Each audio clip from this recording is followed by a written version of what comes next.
I have a question for BMW designers. I want to sit down with them and have a talk. Is there a problem? How are you feeling? Because these designs that they put out these days are just not vibing with me. And that comes to the BMW X2 as well. So we're going to have a look at this design. And I saw this and I thought I have to redesign this and try to put my spin on it. But I still want to respect the original designer's ideas here. So I'm going to work a little bit with the graphics and see what kind of tweaks we can do to this design. But before we do that, let's have a look at what this X2 is all about from this article from Car and Driver listed down below. So they say 2024 BMW X2 is a prettier X1, and that is a statement that I 100% disagree with. The X1 looks so much better than the X2. It's just a matter of fact, specifically when it comes to the proportions of this car. So while the rest of the world can choose between the 300 plus horsepower plus all-electric iX2 xDrive 30, the names are becoming confusing as well, and several combustion engine models, including a couple of diesels, North America only gets the 241 horsepower xDrive 28i and the 312 horsepower M35i xDrive. That is what we see right here. At $52,395, the X2 M35i Sport Activity Coupe SAV, I guess they call it, is merely $1,500 more expensive than the mechanically identical but more conservatively styled and now slightly smaller X1 counterpart. It doesn't matter, I'm still going to choose the BMW X1 over this. You have a large hexagonal grille, optionally lit at night. You can see the outline here, similar to what we have in the new 7 Series. In the, I think the new 5 Series has it as well. And the BMW XM, of course, all have light up grills. I do wish there was a separation in between these two kidneys, though. It's more traditional BMW. You also have the silly instrument graphics may not be to everyone's liking. We've talked so much about BMW's interiors, going from the iDrive 7 to the iDrive 8. And I think you know already which one I prefer. Proportionally, though, here's what they say. Proportionally, though, the new crossover coupe is spot on, thanks to the generous 106-inch wheelbase. And again, I don't want to be too negative here, but the proportions is not the strong suit for the BMW X2, in my opinion, in my humble opinion. You have 21-inch optional wheels. A fully loaded X2 comes in at just over 60 grand.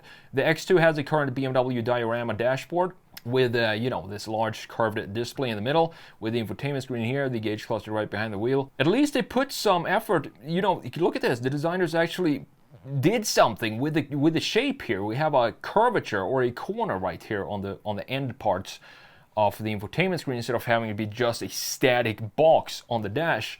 And entertainment is an ever-present option in this car with 5G connectivity, video streaming, and gaming when stationary, among other offerings. There is even an overhead in-car camera that can take still pictures and record video even while driving to help keep your social media channels populated with fresh content. Now this is, here I need to draw a line here, because yes, you can feel free to upload videos and stuff of your cars. I do that as well because I love, taking photos and videos of cars.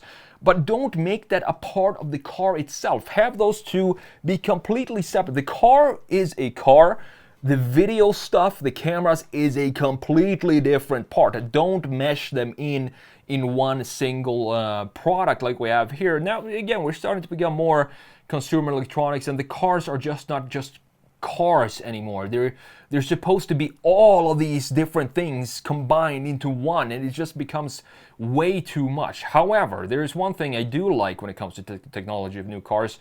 That is this, for example, the augmented reality view, which adds 3D graphics for your navigation, which is very cool, and it helps you a lot because you see it looks like it's far ahead on the road, and the arrow shows you exactly where to turn and so on. It's very cool. For the engine, the X2 M35i uses the same turbocharged 2-liter engine as the X1, producing 312 horsepower and 295 pound-feet of torque. Not bad for this type of package. I do think this will be a very quick car. They say 0 to 60 by BMW is estimated to 5.2 seconds, but the old generation did it in 4.5 seconds. Almost a full second faster. So we do think that this is ultra conservative claim, 5.2 seconds. Top speed of 155 miles per hour. Fuel economy comes in at a combined 26 mpg, which is typical for this type of package. So with that said, let's jump into Photoshop here, and let's have a look at this design, the X2 M35i X Drive. So we have the front end up top, obviously, the rear view in the bottom. The thing about these front ends of BMW, as I've said so many times before, they have 52 different styles for the front ends of their cars.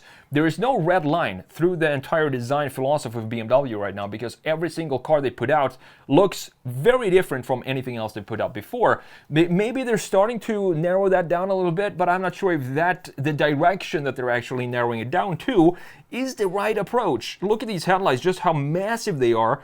And we have a lot of very static feel in these headlights, both the outline and also the internal pieces with these LEDs, which they also introduced now in the new M3. And what I would like to do here with this design, we also have this zigzag black graphics in the front end and an angle up here for the graphics. And then we have this lit up outline for the grille. You can see the little LED stretching all across this entire front end. And then the position of the radar here is they couldn't have picked a worse place to position the radar, right in between the kidneys, where we should have which is one of the BMW's key graphics. I'm not sure if I'm going to change that or not. I would like to maybe see this be a separate piece or body color in between here to separate these two very important graphic features for BMW. That's one detail I want to maybe play around with. And then we have these headlights. This angle, I want to have it be more like this. So the top part, we need to lower it down in this case, have it be more in line with the top part of the grille right here. And I'm not a fan of this, though, like we have in the new X4 and X5 M's as well. This black piece, I don't like it at all. I want to have this be completely green and also have a green bumper here. So make this piece, make this all body colored here, because I think that would have make it a clear separation between the top graphics and the lower graphics of this car. Those are pretty much the key graphics or details I want to change in the front end. I do think there's going to be more of a major redesign in the rear end. I also want to change these wheels, even though I don't think these wheels are necessarily ugly. I just want to have different BMW wheels on here. Looking at the rear view, and this is where it becomes very tricky for me, because this looks extremely static. And I feel like this is BMW want to start to implement this static feel for their cars. Just look at the taillights here in the graphics. One single line up top, cut straight, and then we have a very sharp cut right here with the trunk, the opening for the trunk, and then it continues and almost mirrors this piece again in this area. These two pieces have zero connection to each other in the middle here. It looks very abrupt and don't have this fluid emotional design that I want to see, and specifically a BMW is completely gone in this design. I also think that these black pieces here in the lower section, they stick up way too high, so I'm going to lower these, lower the diffuser a little bit, and have more of a clear bumper style here. May have this be body color as well, and of course redesign the taillights. And then we have another thing that I'm not sure why BMW did it, but they did, and that is to put this line right in the middle of the body itself. 50% up top, 50% in the bottom. And if you watched my videos before, you know what this does. It further emphasizes this static look, because there's no dynamic, there's no tension. It doesn't pull to any direction, not up or not down. It's right balanced in the middle, and it just doesn't look good on a BMW. At least we do have this line now coming back in the rear end, so we do have some connection with one line that goes all around the car. I do think if we do a couple of tweaks to this design, I do think we can make it more attractive than what it is right now. I'm not going to go crazy with this redesign, because as I said, I want to respect the original ideas of the designers and try to just tweak some details into this car. So what I want to do mainly here, if we look at what I'm doing with this redesign, starting with the rear view, I just want to have a little bit more dynamic feeling. I want to have some housings for the key graphics, and I want to lower the diffuser and not have it stick up so far into the bumper.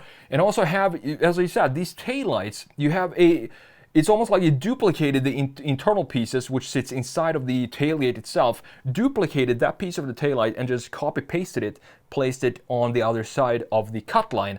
And that to me, like, I don't understand, because it doesn't have any sort of connection. And again, I do feel like this is probably the way BMW wants to design their cars. They want to move away from this emotional design that I'm so used to seeing from BMW. This confidence, specifically the front ends of the BMWs, it's just not there anymore. And we're also losing this automotive design. It's melting more towards a product design when it comes to BMW specifically. Another detail I want to change in the rear end is to have some more nice, introduce more of a automotive design feel in this car. And I do that by adding some lines that goes from the corner, very corner of the taillight, then dips down into the deck lid or the tailgate, and then goes underneath the BMW logo, creating a U shape. And I want to have this design be pulled down visually a little bit more than we have what we have here, because everything now is horizontal. We don't have any lines pulling the car down to the ground, and that's what I want to add in the rear end design. Now, moving on to the front end design of the redesign here. I'm not going to do as many changes in the front, and the main change I want to do here is still have some housings or some lines, chamfers around the key graphics. In this case, it's going to be the headlights. I want to have some key graphics around those, or chamfers around those headlights, to make them feel like they belong and have a home, like they were actually intended to be there. And I do that by housing them with this chamfer that then goes down into the lower air intake. I'm not sure if those are functional or not. They look like two black plastic pieces. I'm not sure if there actually has some airflow going through them. And last but not least, in the front end, lower the headlights a little bit, the angle, to have it be more of a BMW Confident and not look like it's stretching up top onto the fenders too much. And also create a bumper that has the same color as the body in the lower section underneath the grille, to have this bumper separation between the top part and the lower section of the car. And both of these are going to receive new wheels, a new wheel setup. I can't remember where I took these wheels from. I do think it was the 2018 BMW M5 wheels that I decided to put on here. So here we can see the before. And look at all the lines that we have here, specifically this line cutting through, no line going up or down, creating a very static feel for this design. And if we just change that a little bit to add some more styling features into this rear end, I personally think it makes a huge difference to this design. And also work on the taillights. The front end, I just wanted to lower the headlights a little bit and look at the before and after of the headlights when they sit lower and more in line with the top line that we have on top of the grille, and also adding this chamfer and bumper onto this design.